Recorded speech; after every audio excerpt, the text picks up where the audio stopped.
for your sense of value or worthiness, you're depending on, ultimately, to put it bluntly, others who have less or know less or can do less than you. And that's fine. Doesn't mean you shouldn't strive to do great things or to have things or to know things.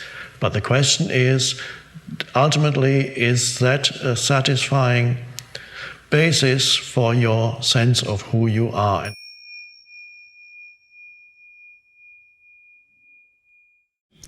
Actually, my question has already been answered. That often happens.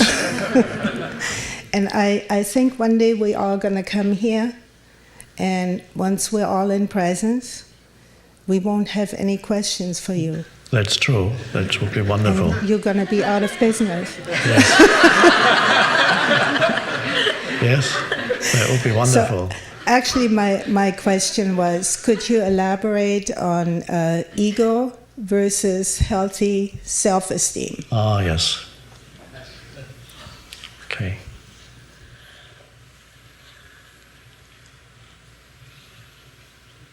Eventually, what you call healthy self-esteem, which is a wonderful thing, eventually that is not enough. And as a human being evolves, that healthy self-esteem is no longer satisfying as you grow older and is transcended. And what takes its place is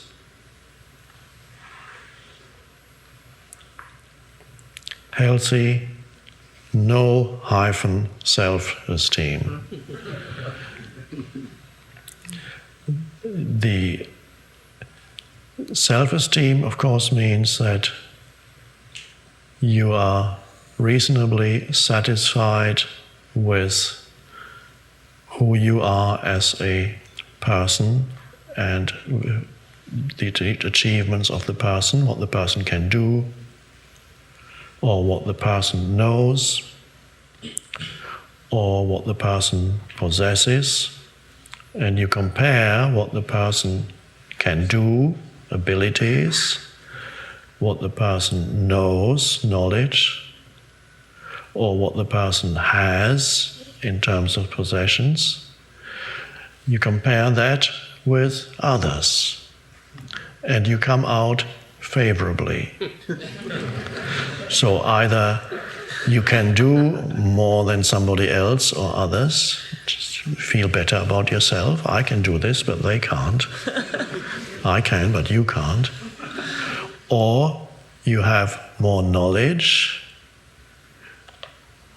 Did you know that this in such and such is such and such a case? You didn't know that? Well, let me tell you. That feels good. You know more. These ignorant people, they don't know anything. And that's fine. It starts with a child already. It says, look what I can do. I can jump further than you. And that for the child, it's fine. There's no point in telling a child, don't do that, because your ego is arising. No, the child has to go through that. And it is better to have healthy self-esteem, as you describe it, as it's usually described, than extremely low self-esteem. I'm no good. Everybody's better than me. I have nothing. Life has treated me unfairly. There's a self-image there also, as there is a self-image in healthy self-esteem. One, of course, is much nicer than the other. It's more pleasant to live with healthy self-esteem than with a low self-esteem, or unhealthy self-esteem, one could call it. But they're both identification with some kind of form.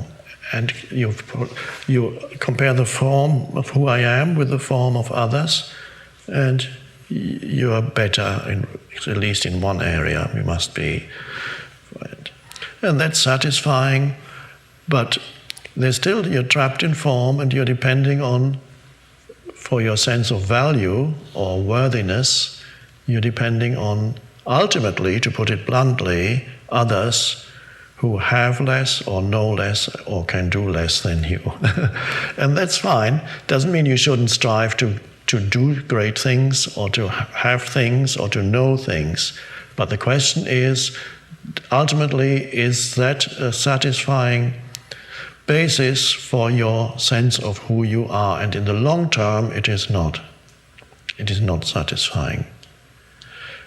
That is why people who are maybe very happy with what they possess, after a while, there's an emptiness that comes, not the spiritual emptiness, a sense of emptiness of what's it all about.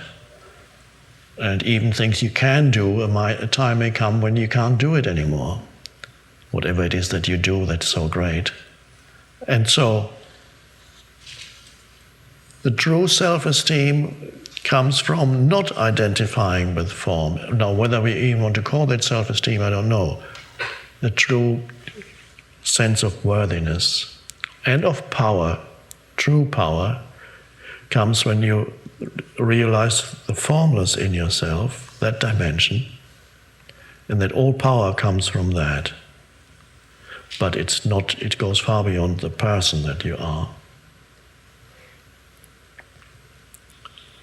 And then you are rooted in the formless, so to speak, or you are it, and that there's enormous sense of worthiness in there, but it's not comparative. It's not more than. You see the same worthiness in everyone, even if they don't know it for themselves yet. So there's power, but not more than. There's just the power of life itself, and you know everybody is an expression of that, although they may not know it yet. Everybody. So this is, you transcend conventional self-esteem, and it doesn't mean you lose your sense of worth. It shifts into something much deeper. A question that comes from there also is, if a person has low self-esteem, in other words, a mental image of not good enough, then does that person have to go through the stage of healthy self-esteem before they can transcend it altogether? I don't know. I haven't tried it enough with enough people.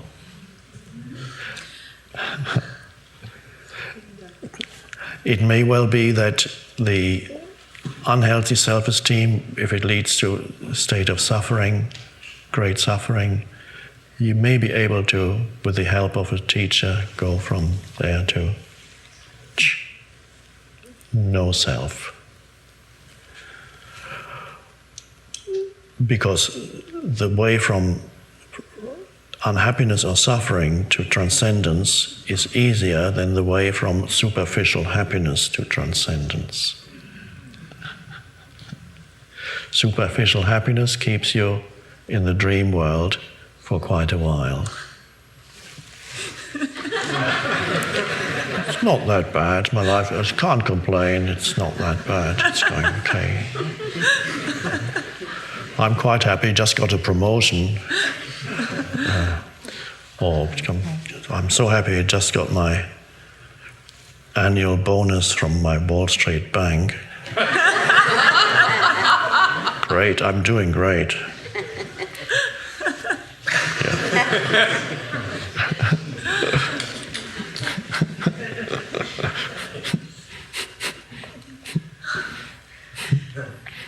So from there, the transcendence is not directly from Wall Street, probably not. But if you go from Wall Street to prison, then